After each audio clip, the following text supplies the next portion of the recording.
संदीप सौरभ जी। महोदय, जवाब तो अभी कुछ देर पहले हम लोग को मिला। ये बड़ा गंभीर सवाल है। दानापुर अनुमंडल में पहले था, पालीगंज अनुमंडल अलग हो गया। हमने बहुत सीधा सवाल किया था कि उसका सहकारिता विभाग जो है ARCS, ये अब तक अनुमंडल पालीगंज में क्यों नहीं शिफ्ट किया गया है? इसको शिफ्ट करना चाहिए था।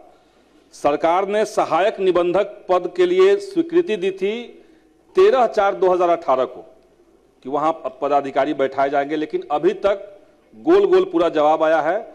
और इसके चलते पालीगंज अनुमंडल के जितने सारे गांव हैं, वहां के किसानों को सहकारिता से संबंधित किसी काम के लिए 50-60 किलोमीटर की दूरी तय करके उनको दानापुर आना पड़ता है। अगर पदाधिकारी वहां नहीं मिले तो फिर वापस जाइए, फिर आइए। ये बहुत गंभीर मामला हो चुका महोदय, लेकिन जवाब बहुत स्पष्ट नहीं है। हम ठोस जवाब चाहेंगे कि एक बार मंत्री जी इस पे दे दें। मंत्री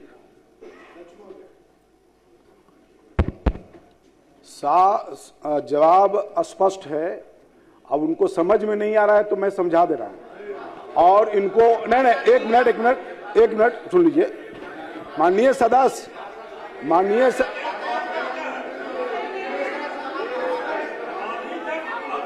अनुरोध कर रहे हैं कि स्पष्ट जवाब है।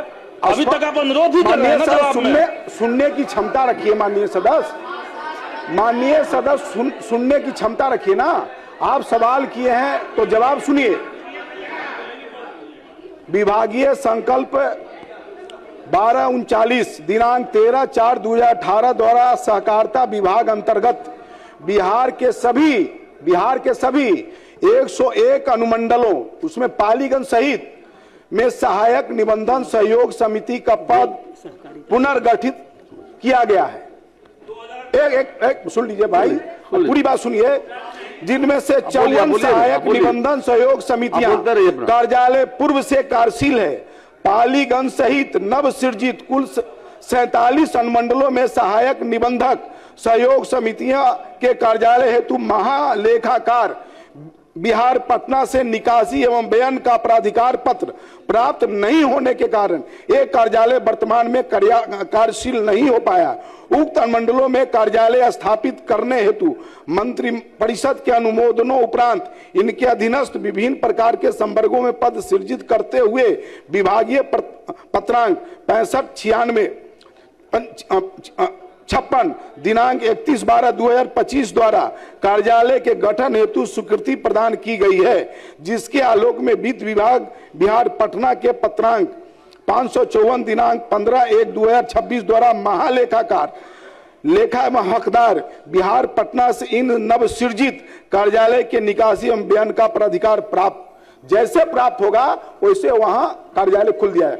अब इसके बाद आपको और कैसा जवाब चाहिए माननीय सदस्य? तो आप सब लोग को तो बिना नियम कानून से काम करने की आदत है, तो ये सरकार तो बिना नियम कानून से काम करेगी नहीं। जो नियम कानून होगा उसी हिसाब से होगा। ये तो महोदय क्या जवाब दिया जा रहा है?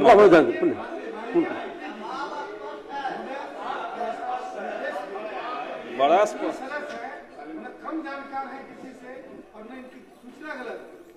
माननीय मंत्री जी को इसको संजीदगी के साथ रखना चाहिए, इन सवालों का जवाब जरूर। और ये माननीय विधायक की भी इज्जत और मर्यादा का सवाल है। सवाल अभी कई प्रश्न किए गए, सरकारी उत्तर जो आता है वो गलत भी आ रहा है, फिर भी उस पर स्टैंड लेना गलत है। माननीय सदस्यों की जो सूचना है या जानकारी है उसको संज्ञान में लेना चाहिए, वेरीफाई कर लीजिए। यदि गलत हो तो उस पर एक्शन नहीं होगा, लेकिन यदि गलत नहीं हो उनकी सूचना तो उसके आधार पर जो पदाधिकारी गलत जवाब दे रहे हैं उसको उस पर संज्ञान लेकर उस पर कार्रवाई, जरूर सरकार कार्रवाई करेगी। संदीप महोदय, हम तो बहुत सामान्य सी बात कह रहे थे। पद सृजन 2018 में होता है और आप कह रहे हैं कि जब हमने विधानसभा के अंदर प्रश्न लिख करके डाल दिया, जब विभाग को सूचना मिली, उसके बाद 15/1/2026 को आप अनुरोध कर रहे हैं कि हमें निकास और वेतन का अपराधिकार दिया जाए। तो ये बात को गोल गोल घुमाना ही तो हुआ महोदय। जब 2018 से ये स्वीकृत पद था तो आपने क्यों नहीं भरा? ये ठोस बात आपको कहनी चाहिए थी। तो मंत्री जी जवाब देने के बजाय धमकी केवल दे रहे हैं। ऐसी बात इस भाषा में जवाब दिया जाता है महोदय? इस भाषा में जवाब देंगे मंत्री? ये कोई भाषा है जवाब देने का? सबसे गोल गोल जवाब दे रहे हैं अध्यक्ष महोदय। एक आप धमकी ठोस तो बोलिए हम ना, लोग नहीं दे कब सकते तक हैं। हो जाएगा हमको धमकी देने का तो इधर अरे बस से ये कभी बता नहीं हो दीजिए सकता हमें। है, लेकिन जो जवाब है वो जवाब जैसे कब तक महालेखाकार हो जाएगा? नहीं, बस ये माननीय बताइए, सदस्य महोदय, काम खत्म है। बिना महालेखाकार के अनुमति के नहीं हो सकता है। जैसे महालेखाकार की अनुमति आएगी, निकासी एवं व्यय प्राधिकार का पत्र जैसे प्राप्त होगा, वैसे आपको हम कहां करें कि आप क्वेश्चन गलत किए हैं। आपका क्वेश्चन जायज है, सही है, लेकिन जब तक महालेखाकार हम कहां गए कि जवाब गलत है। माननीय हमने कहा मंत्री। कि आंसर सही सही लिखा हुआ है, जैसे मिलेगा वैसे खोल दिया जाएगा। माननीय मंत्री प्रयास कीजिए जल्द हो जाए।